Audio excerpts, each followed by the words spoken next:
राम राम दोस्तों, ज्योतिष के इस विशेष कार्यक्रम में आपका फिर से स्वागत है।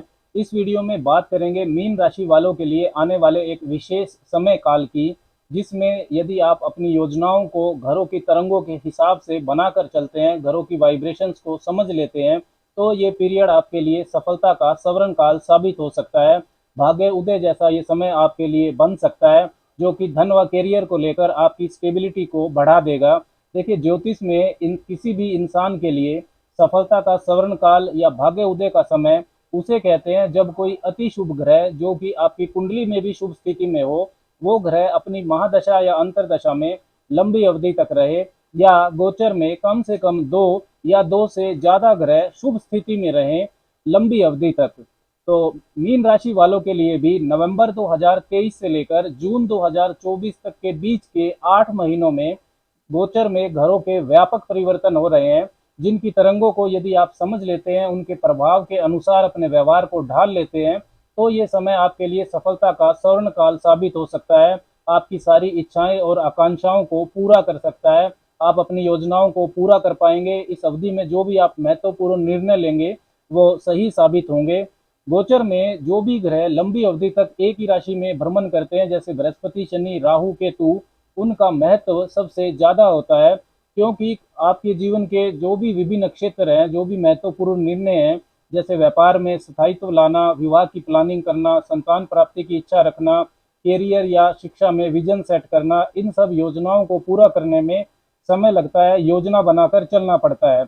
इसीलिए जो भी गोचर में लंबी अवधि के ग्रह हैं, जो कि एक ही राशि में लंबी अवधि तक रहते हैं, उनका महत्व बहुत ज्यादा होता है। मीन राशि वालों के लिए भी नवंबर 2023 से जून 2024 के बीच के 8 महीनों में लंबी अवधि के जो ग्रह हैं, बृहस्पति, शनि, राहु, केतु, और साथ में आपके धन और भाग्य भाव के स्वामी मंगल की स्थिति कुछ इस तरीके से रहने वाली है कि जो कि आपके लिए काफी फायदेमंद हो सकती है यदि आप उनकी तरंगों के अनुसार अपने व्यवहार को करते हैं। इसी की चर्चा विस्तार से इस वीडियो में करेंगे।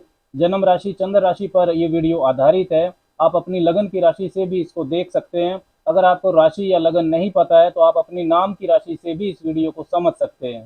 सबसे पहले समझते हैं कि मीन राशि वालों के लिए आने वाले नवंबर 2023 से जून 2024 के बीच के 8 महीनों में घरों में क्या व्यापक परिवर्तन हो रहा है, घरों की स्थितियां कैसी रहने वाली है। शनिदेव आपके 12वें भाव में रहेंगे, अपनी मूल त्रिकोण राशि कुंभ में, और 4 नवंबर से वो मार्गी हो जाएंगे। अभी वो वक्री चल रहे हैं। आपके दूसरे भाव में बना हुआ जो चंडाल दोष है वो 30 अक्टूबर को खत्म हो जाएगा। बृहस्पति आपके दूसरे भाव में अपनी मित्र राशि में प्रबल होंगे। राहु आपके पहले भाव में आ जाएंगे मीन राशि में, और केतु आपके 7वें भाव में आ जाएंगे। और सबसे महत्वपूर्ण परिवर्तन इस पीरियड के दौरान आपके धन भाव और भाग्य भाव के स्वामी मंगल का भी रहेगा, जो कि इस पीरियड के दौरान वृश्चिक राशि से मेष राशि में संचरण करेंगे। तो सबसे पहले बात करते हैं शनि देव की, जो कि आपके आय और व्यय, लाभ और खर्च दोनों भावों के स्वामी है, 11वें और 12वें भाव के। 17 जनवरी 2023 को शनि ने अपनी मूल त्रिकोण राशि कुंभ में प्रवेश किया था, आपके 12वें घर में, लेकिन वो फिर वक्री हो गए, और वक्री ग्रह का फल सीधा सीधा नहीं मिलता है।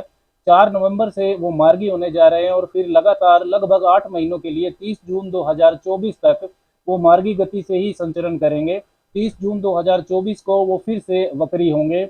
साढ़े साथी का प्रथम चरण भी आपके लिए शुरू हो चुका है। तो 12वें भाव के स्वामी होकर शनिदेव 12वें भाव में रहेंगे इन 8 महीनों में। तो 12वें घर का जो कारकत्व है उसका व्यय हो जाएगा, खर्चों के भाव का खर्च हो जाएगा, व्यय का व्यय होगा, मतलब जो आपकी फिजूल खर्ची है वो अब बंद हो जाएगी। देखिए, जो 12वां भाव होता है ये अध्यात्म का, मोक्ष का, योगा मेडिटेशन का होता है। तो साथ ही बेड प्लेजर्स का, सेक्सुअल एक्टिविटीज का और गलत एडिक्शन का भी होता है। तो जब 12वें भाव के स्वामी 12वें भाव में ही मजबूत स्थिति में रहेंगे तो आपके व्यवहार में संतुलन होगा। किसी भी चीज की एडिक्शन से यदि आप बाहर निकलना चाहते हैं तो ये बेहतरीन समय है मीन वालों के लिए। किसी भी गलत नशे से या गलत रिश्तों से भी बाहर निकलने में आपको शनि की स्थिति शुभता प्रदान करेगी। बाहरी लोगों की जो दखलंदाजी है जीवन में, वो अब आप नहीं होने देंगे। खुद से, खुद के लिए अपने महत्वपूर्ण निर्णय आप लेंगे। शनिदेव आपके लाभ भाव के स्वामी भी हैं, 11वें भाव के, और वो 12वें भाव में रहेंगे।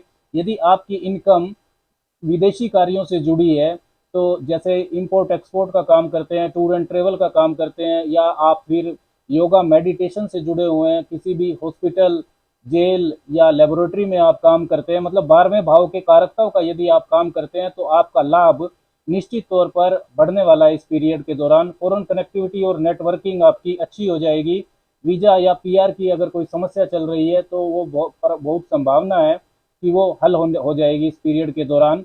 विदेश जाकर यदि आप काम करना चाहते हैं तो वो आसान हो जाएगा। आपके बड़े भाई बहन भी विदेश में जाकर इस पीरियड के दौरान सेटल हो सकते हैं।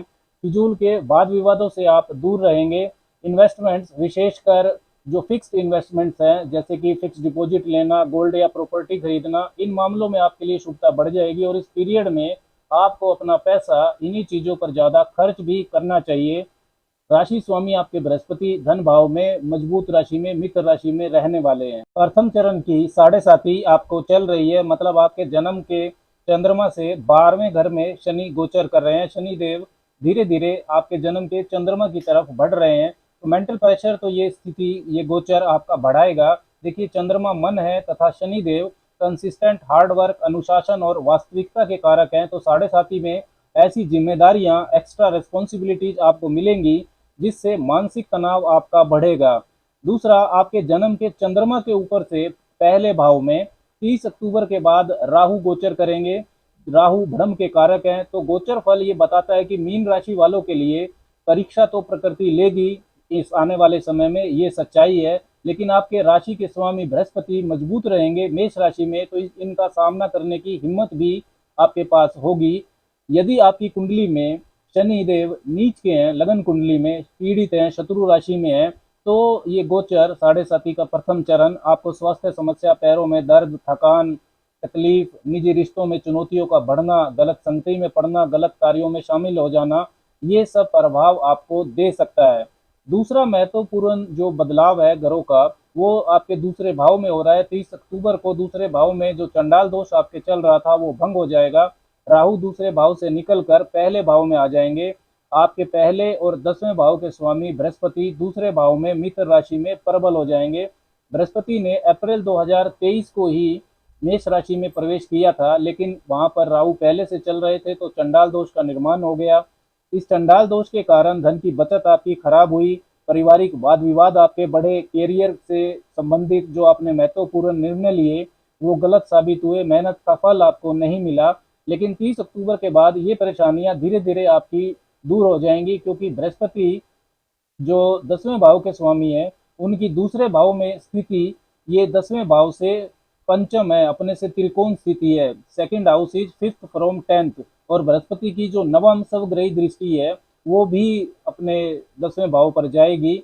तो इन 8 महीनों में कैरियर से संबंधित जो महत्वपूर्ण निर्णय है वो आपके सही साबित होने वाले हैं।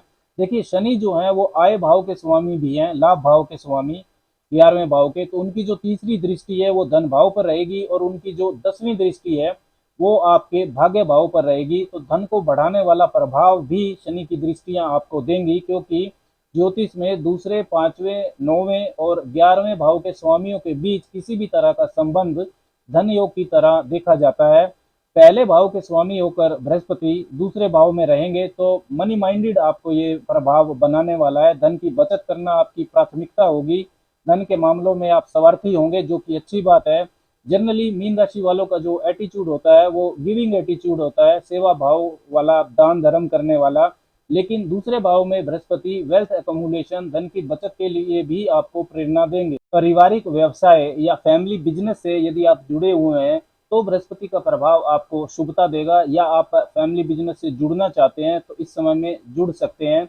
यश मान सम्मान बढ़ाएगा बृहस्पति आपका, क्योंकि बृहस्पति की जो सवग्रही 9वीं दृष्टि है वो आपको शुभता देगी। बैंकिंग, वाणी, communication, management, training, consultancy, teaching, government job, politics, इन सब से यदि आप जुड़े हुए हैं तो इन सब मीन वालों को लाभदायक स्थितियां बृहस्पति बनाएंगे। कैरियर के लिए दूरदर्शिता, लंबे समय की प्लानिंग इन 8 महीनों में आपको करनी चाहिए। छठे भाव पर बृहस्पति की 5वीं दृष्टि रहेगी तथा शनि की 7वीं दृष्टि रहेगी। तो छठे भाव पर ये जो द्विग्रही गोचरीय प्रभाव है, डबल ट्रांजिट इम्पैक्ट, ये आपको मिश्रित परिणाम देगा। स्वास्थ्य का आपको ध्यान रखना है। मेटाबॉलिक डिसऑर्डर्स आपको हो सकते हैं, इस मामले में लापरवाही बिल्कुल ना करें। आपका जो डेली रूटीन है उसमें अनुशासन कुछ हद तक आप रख पाएंगे, जिससे आपको कैरियर में भी फायदा होगा। डेली रूटीन में अनुशासन, टाइम से उठना, टाइम से सोना, ये सब आपको रखना ही चाहिए इस पीरियड में। पुराने झगड़े या कोई कोर्ट केस आपका चल रहा है तो उससे बाहर आ जाएंगे, लेकिन किसी नए वाद विवाद में आप ना पड़ें। पुराने कर्जे से भी आपको मुक्ति के रास्ते मिलेंगे। नया कर्जा इस वक्त सोच समझ कर लें। 30 अक्टूबर के बाद राहु आपके पहले भाव में रहेंगे, तो मायावी, चतुर, षड्यंत्रकारी स्वभाव का राहु आपके जन्म के चंद्रमा के ऊपर से गुजरेगा। तो आपकी जो पर्सनैलिटी है वो ओवरब्लोन होगी। आपके व्यक्तित्व में भ्रम उत्पन्न होगा कि आप सब कुछ कर सकते हैं। मानसिक व शारीरिक संतुलन आपको बनाकर रखना होगा। हर किसी पर शक करना, लक्ष्य से भटकना, ये सब आपके साथ हो सकता है। लेकिन फिर भी 1 मई 2024 से पहले जो राहु के डिस्पोजिटर हैं, राशि स्वामी बृहस्पति, वो दूसरे भाव में मेष राशि में मजबूत रहेंगे, तो राहु का अच्छा प्रभाव भी आपको मिलेगा। सेल्फिश इम्पैक्ट रहेगा, अपने बारे में ज़्यादा सोचेंगे आप, मैं सही हूँ, इससे ईगो बढ़ेगी। ये करियर के लिए अच्छी बात हो सकती है, लेकिन जो आपका निजी जीवन है, रिश्तों का मामला है, उसमें ये परेशानी देगा। प्रेम संबंधों के मामले में, शिक्षा पक्ष में, संतान पक्ष से संबंधित जो आपके महत्वपूर्ण निर्णय है वो आपको इस पीरियड में सोच समझ कर लेना चाहिए। वहां राहु का प्रभाव आपको अशुभता देगा। राहु की 5वीं दृष्टि आपके पंचम भाव पर रहने वाली है। केतु आपके 7वें भाव में रहेंगे 30 अक्टूबर के बाद। तो पहले से यदि आपके वैवाहिक जीवन में झगड़ा चल रहा है तो केतु का प्रभाव आपको तनाव को बढ़ाने वाला होगा। यदि आपकी राहु या केतु की महादशा या अंतरदशा चल रही है और पहले से आपके वैवाहिक जीवन में झगड़ा तनाव चल रहा है, तो केतु का 7वें भाव में गोचर अलगाव करवा सकता है, सेपरेशन भी करवा सकता है। वैवाहिक जीवन व व्यापारिक साझेदारी में थोड़ा झुक कर, ईगो को डाउन करके यदि आप चलेंगे तो आपका फायदा होगा। मीन वालों के लिए सबसे महत्वपूर्ण गोचर आपके लिए मुख्य ग्रह मंगल का भी रहेगा। मंगल आपके लिए धन भाव और आपके भाग्य भाव के स्वामी हैं। तो मंगल इन 8 महीनों के दौरान वृश्चिक से मेष राशि में संचरण करेंगे, और इस दौरान वो आपके भाग्य भाव से, कर्म भाव से, लाभ भाव से, आपके पहले भाव से और धन भाव से गुजरेंगे। तो धन, पराक्रम और प्रॉपर्टी के मामले में आप भाग्यशाली हो सकते हैं। तो दोस्तों, नवंबर 2023 से जून 2024 के बीच के 8 महीनों में जो भी लंबी अवधि के ग्रह हैं, बृहस्पति, शनि, राहु, मंगल, ये गोचर में काफी मजबूत स्थिति में आपके लिए रहने वाले हैं। अगर इनकी तरंगों को, इनके व्यवहार को आप समझकर अपनी योजनाएं इसके अनुसार बनाते हैं, सूझबूझ से चलते हैं, तो ये पीरियड आपके लिए सफलता का सवर्ण काल साबित हो सकता है। इस पीरियड की शुभता को बढ़ाने के लिए कुछ उपायों को आपको करते रहना चाहिए। हर रोज सुबह 10-15 मिनट गायत्री मंत्र का जप आपको जरूर करना चाहिए। बृहस्पतिवार को केले के पौधे का पूजन करें, हल्दी मिला हुआ जल उसकी जड़ में डालें और देसी घी का दीपक जलाएं और ओम नमो भगवते वासुदेवाय इस मंत्र का जप करें। और हर रोज संध्या के बाद शाम के समय पश्चिम मुखी होकर बैठकर किसी भी आसन पर आपको शनि के तांत्रिक मंत्र का जप करना चाहिए। ओम प्राम प्रीम प्रोम सह शने नमः। राम राम।